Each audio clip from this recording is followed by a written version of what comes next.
കേരളത്തിൽ നിന്നും രാമേശ്വരത്തേക്ക് നമുക്കിനി ഡയറക്റ്റ് പോകാം. നമ്മുടെ സ്വന്തം 163-43 അമൃത എക്സ്പ്രസ്സിന് തിരുവനന്തപുരം സെൻട്രലിൽ നിന്നും രാത്രി 8:30 പുറപ്പെട്ടിട്ട് കോട്ടയം വഴി എറണാകുളം, പാലക്കാട്, പൊള്ളാച്ചി, പളനി, മധുരൈ, രാമനാഥപുരം വഴി രാമേശ്വരത്തേക്ക് പോകുന്ന അമൃത എക്സ്പ്രസ് അടുത്ത ദിവസം ഉച്ചയ്ക്ക് 12:45 രാമേശ്വരത്തെത്തും. ഈ വണ്ടിക്ക് നമുക്ക് സുഖമായിട്ട് രാമേശ്വരത്ത് പോയി കറങ്ങി അടിച്ചിട്ട് വരാം. ഈ വണ്ടിക്ക് രാത്രി നമ്മൾ അമൃത എക്സ്പ്രസിന്റെ കേരളത്തിൽ നിന്ന് കയറിയാൽ അടുത്ത ദിവസം നമ്മൾ ഉച്ചയ്ക്ക് 12:45 രാമേശ്വരത്തെത്തും. എന്നിട്ട് അവിടെ ഒരു മുറിയൊക്കെ എടുത്ത് താമസിച്ച് ധനുഷ്കോടിയിലൊക്കെ പോയിട്ട് വന്നിട്ട് അടുത്ത ദിവസം രാവിലെ ക്ഷേത്രത്തിലും പോയി ദർശനമൊക്കെ നടത്തിയിട്ട് ഉച്ചയ്ക്ക് തന്നെ സെയിം ഈ റിട്ടേൺ അമൃത എക്സ്പ്രസിന് കയറി വരാം.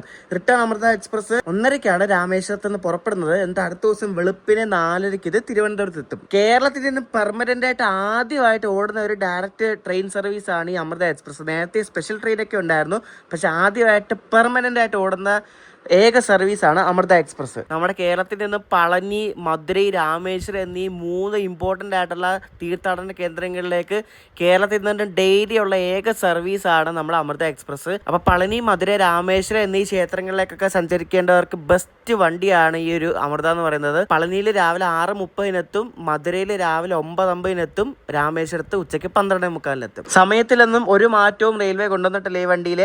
ഈ വണ്ടി ഓപ്പറേറ്റ് ചെയ്തുകൊണ്ടിരുന്നത് തിരുവനന്തപുരം ഡിവിഷനായിരുന്നു. പക്ഷേ ഇത് ഇപ്പൊ രാമേശ്വരത്തെ എക്സ്റ്റെൻഡ് ചെയ്തപ്പോഴേക്കും ഈ വണ്ടി ഇപ്പം ചെന്നൈ ആണ് ഓപ്പറേറ്റ് ചെയ്യുന്നത്. അതായത് രാമേശ്വരത്ത് നിന്ന് ചെന്നൈ എഗ്മോറിലേക്ക് പോകുന്ന ബോട്ട് മെയിൽ എക്സ്പ്രസ് ആയിട്ട് ഇപ്പൊ ഈ അമൃത എക്സ്പ്രസിന് റേറ്റ് ഷെയറിംഗ് ഉണ്ട്. അപ്പൊ അതുകൊണ്ടാണ് ഇപ്പൊ ഈ വണ്ടിയുടെ ഓപ്പറേഷൻ ഒക്കെ ചെന്നൈ നടത്തുന്നത്. അപ്പൊ അമൃത എക്സ്പ്രസിൽ എങ്ങനെയാണ് രാമേശ്വരത്തേക്ക് പോകുന്നത്, ആ രാമേശ്വരത്തേക്കുള്ള യാത്രയുടെ ഒക്കെ വിശേഷങ്ങൾ എന്റെ യൂട്യൂബ് ചാനലിൽ ഞാൻ ഒരു വ്ലോഗായിട്ട് അപ്ലോഡ് ചെയ്തിട്ടുണ്ട്. അപ്പൊ അത് കാണാൻ മറക്കില്ല.